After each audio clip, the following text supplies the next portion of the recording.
Après avoir exploré la bande dessinée européenne avec Hergé et Jacques Martin dans la première salle, on aborde plus loin les comics américains avec le créateur le plus célèbre de comics américains, il s'agit de Jack Kirby. Il s'avère qu'en 2017, on fête le 100e anniversaire de sa naissance. Né Jacob Kurtzberg le 28 août 1917 à New York, son destin est hors du commun puisqu'il va créer tout de suite au début de la Deuxième Guerre mondiale le personnage de Captain America. Plus tard, il sera enrôlé dans l'armée américaine et débarquera sur les côtes françaises avec l'uniforme de GIs dans l'armée de Patton au mois de juillet 1944. En 2 mois, il traverse la France et au début du mois de septembre 1944, il est en Moselle, à Metz, où il y a la fameuse bataille de Corny-d'Ornault.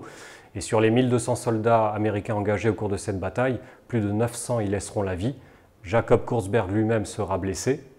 Évacué aux États-Unis, il sera soigné dans un hôpital où il poursuit l'histoire de Captain America, autour duquel il va greffer des événements qu'il a lui-même vécus en Moselle, à Metz. Et plus tard, ces personnages, on va les retrouver dans l'univers de Marvel, puisque c'est lui qui, avec Stan Lee, va véritablement créer cette maison d'édition mondialement célèbre pour tous les super-héros que Jack Kirby a su dessiner, comme les Avengers, le Shield, Captain America qu'on a évoqué, mais également Spider-Man, les 4 Fantastiques, l'incroyable Hulk, Thor, Loki, tous les personnages qui ont fait la fortune de Marvel.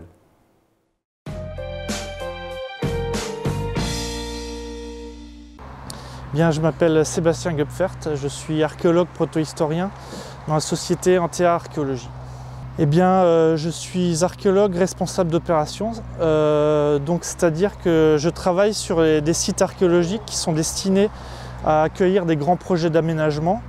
Donc notre métier, c'est de faire les fouilles et de documenter les vestiges avant qu'ils ne soient détruits ici, par exemple, à Talange, c'est pour le projet d'une ZAC. Mais ça peut être un lotissement, ça peut être une voie ferrée, des grands bâtiments administratifs, etc. C'est surtout la fac d'archéologie, donc après le bac, on peut faire plusieurs années, généralement licence ou master. Donc bac plus 5 en général pour être responsable d'opération. Bien, je pense que c'est un métier où il faut être passionné. C'est une des premières qualités, parce que c'est pas toujours facile, on est dehors par temps de pluie, on est parfois dehors en hiver, on est parfois dehors quand il fait très chaud en été, donc c'est pas forcément très facile, donc il faut aimer ce qu'on fait. Après, il faut aussi être très organisé parce qu'on est toujours dépendant d'autres entreprises qui travaillent en même temps que nous, donc il faut aussi respecter des délais, il faut être très organisé dans notre travail pour essayer de perdre le moins de temps possible. Donc c'est surtout la passion, l'organisation et puis évidemment le fait d'être méticuleux. Quand on a des choses très fragiles à fouiller, il faut être patient et méticuleux souvent. Dès mon enfance, c'est quelque chose qui me plaisait beaucoup d'essayer de trouver. Je me baladais dans les champs, j'essayais de ramasser les cailloux. En fait, ce qui est passionnant, c'est d'essayer de découvrir l'origine des choses. Et puis évidemment, les films de notre enfance comme Indiana Jones et ce genre de choses, ça nous passionnait. Et donc c'est un peu pour ça qu'on est parti là-dedans. Puis surtout aussi pour moi, ce qui me passionne vraiment, c'est de découvrir l'origine d'une ville, l'origine de mode de vie, etc. Et c'est le seul métier qui permet vraiment de faire ça de manière objective.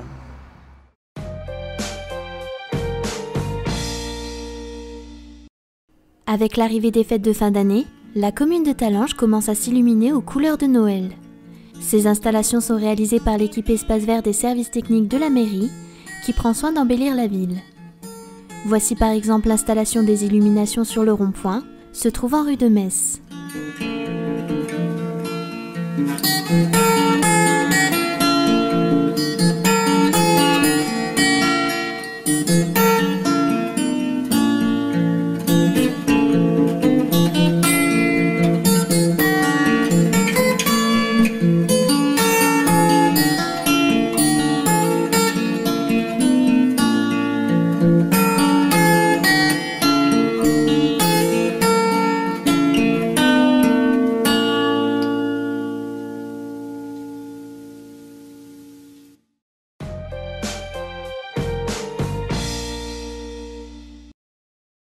Le Téléthon touche tout le monde. C'est d'ailleurs ce que nous ont prouvé des jeunes bénévoles engagés dans cette cause.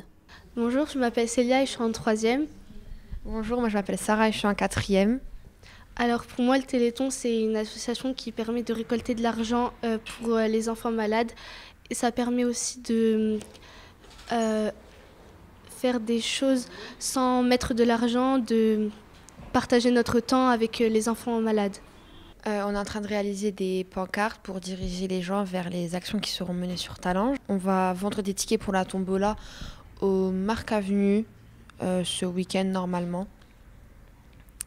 Et donc, voilà. Merci. Donc bonjour, je suis Christelle Blondeau, la coordinatrice AFM Téléthon de Moselle-Ouest.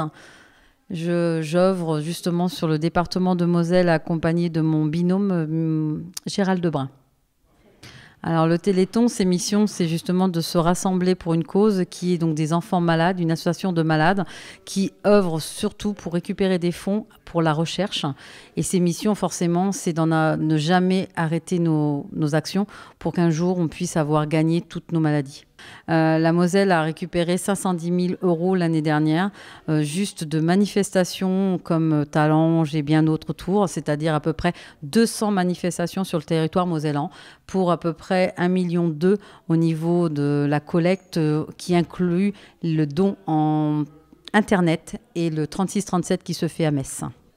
Alors tout simplement, aider le Téléthon, aider nos malades, c'est tout simplement de choisir une manifestation dans sa ville ou dans la ville voisine, être curieux, d'aller rencontrer tous ces bénévoles qui œuvrent pendant tout un week-end, pendant 30 heures, qui vont se battre pour nous, pour ramener le plus possible de fonds. Donc il faut être curieux, aller manger une crêpe, manger un gâteau, participer à une activité sportive. Déjà ça, le 1 ou 2 € que vous allez mettre dans cette cagnotte, c'est énorme pour nos malades qui attendent que ça. Et comme tous nos malades, c'est Noël avant l'heure.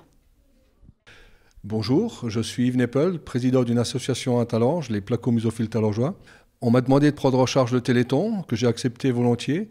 Le Téléthon, donc, je suis l'organisateur principal. C'est donc moi qui ai en charge de gérer, d'organiser et de promouvoir un petit peu toutes les actions qui seront faites pendant le Téléthon.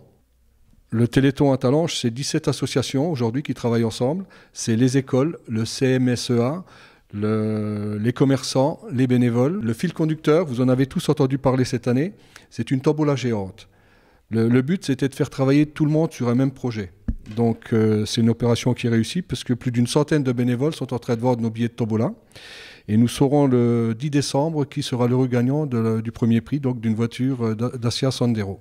Chaque association qui veut organiser quelque chose ou une école qui veut organiser quelque chose, on prend en charge toutes ces actions. Et donc là, bientôt, vous allez pouvoir participer au concert partagé, donc du Conservatoire municipal et de l'APEC, donc avec l'Orchestre d'harmonie de Talange et du Metensi Symphonia, au Théâtre Jacques Brel. Donc rendez-vous le samedi 25 novembre à 20 h. Le samedi 2 décembre, de 14 à 17 h, concours de pétanque à la mêlée, au Boulodrome de Talange. Le Téléthon, c'est aussi les enfants. Donc les enfants, on leur propose, pour ouvrir le Téléthon à Talange le 8 décembre, un lâcher de ballons lumineux. Donc les billets seront disponibles par l'intermédiaire des écoles. C'est donc le FCPE qui se charge de la distribution des billets. Une nouveauté cette année, un concours de pâtisserie qui est organisé pour les enfants et les adultes le samedi à partir de 14 h. Et enfin, le dimanche, toujours avec les enfants, nous organisons une promenade aux familles où je vous invite tous à venir avec les enfants, les petits-enfants, c'est super. Donc c'est une petite promenade où on va partir du CLTEP, on va aller se promener jusqu'au Théâtre Jacques Brel, où là, on vous racontera l'histoire de Saint-Nicolas. Et ensuite, on terminera cette promenade par un petit défilé avec Saint-Nicolas, un petit défilé en musique avec Saint-Nicolas. Et on reviendra au CLTEP pour prendre une petite collation, donc des petits gâteaux et du chocolat. Nos objectifs cette année, c'est de faire pareil, sinon mieux que ce qu'on a fait l'année dernière. À savoir que l'année dernière, on a fait plus de 10 000 € de recettes. Donc voilà, la barre est haute, mais j'ai confiance en mes bénévoles, j'ai confiance en toutes les personnes de Talange qui sont motivées pour nous aider, pour nous soutenir. Et je pense qu'on y arrivera. Voilà, sinon mieux. La représentante du Téléthon en Moselle est venue à la rencontre de ces jeunes le jeudi 22 novembre, afin de leur expliquer davantage le fonctionnement du Téléthon. Les actions au profit de cette manifestation commencent dès ce week-end. À cette occasion, les jeunes bénévoles seront présents au Marc Avenue afin de vendre des billets de tombola.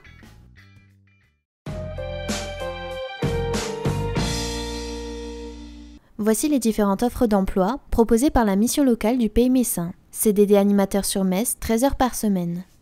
CDD animateur périscolaire sur CCMAD et Moselle, temps partiel. CDD CAE, animateur 20 heures par semaine sur Jury. CDD ELS à Moulins-les-Metz, temps partiel. CDI chauffeur-livreur à Metz, 7 heures par semaine. CDI cuisinier à Metz, 35 heures. CDD secrétaire administrative, 3 mois à Longeville. Temps plein ou temps partiel. Pour plus d'informations, veuillez contacter un conseiller de la mission locale du Pays Messin.